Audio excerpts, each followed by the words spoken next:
యోహాను వ్రాసిన 3వ పత్రిక. పెద్దనైన నేను సత్యమును బట్టి ప్రేమించు ప్రియుడైన గాయునకు శుభమని చెప్పి వ్రాయినది. ప్రియుడా, నీ ఆత్మ వర్ధిల్లుచున్న ప్రకారము నీవు అన్ని విషయములలోనూ వర్ధిల్లుచు సౌఖ్యముగా ఉండవలెనని ప్రార్థించుచున్నాను. నీవు సత్యమును అనుసరించి నడుచుకొనుచున్నావు గనుక సహోదరులు వచ్చి నీ సత్య ప్రవర్తనను గూర్చి సాక్ష్యము చెప్పగా విని బహుగా సంతోషించితిని. నా పిల్లలు సత్యమును అనుసరించి నడుచుకొనుచున్నారని వినుట కంటే నాకు ఎక్కువైన సంతోషము లేదు. ప్రియుడా, వారు పరదేశులైనను సహోదరులుగా ఉన్నవారికి నీవు చేసినదెల్లా విశ్వాసకి తగినట్టుగా చేయుచున్నావు. వారు నీ ప్రేమను గూర్చి సంఘము ఎదుట సాక్ష్యమిచ్చిరి.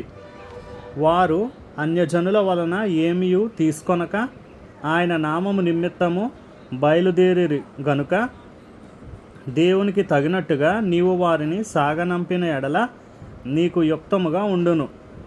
మనము సత్యమునకు సహాయకులమవునట్టు అట్టి వారికి ఉపకారము చేయ బద్ధులమై ఉన్నాము.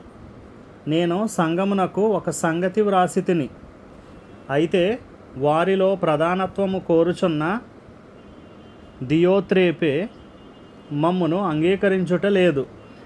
వాడు మమ్మును గూర్చి చెడ్డమాటలు వదరుచు అది చాలనట్టుగా సహోదరులను తానే చేర్చుకొనక వారిని చేర్చుకొన మనస్సు గలవారిని కూడా ఆటంకపరచుచు సంఘములో నుండి వారిని వెలివేయుచున్నాడు. అందుచేత నేను వచ్చినప్పుడు వాడు చేయుచున్న క్రియలను జ్ఞాపకము చేసుకొందును. ప్రియుడా, చెడు కార్యమును కాక మంచి కార్యమును అనుసరించి నడుచుకొనుము.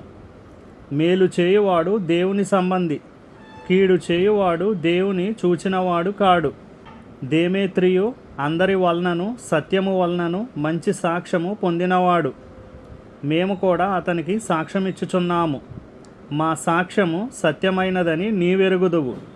అనేక సంగతులు నీకు వ్రాయవలసి ఉన్నది కానీ సిరాతోనూ కలముతోనూ నీకు వ్రాయ నాకిష్టము లేదు.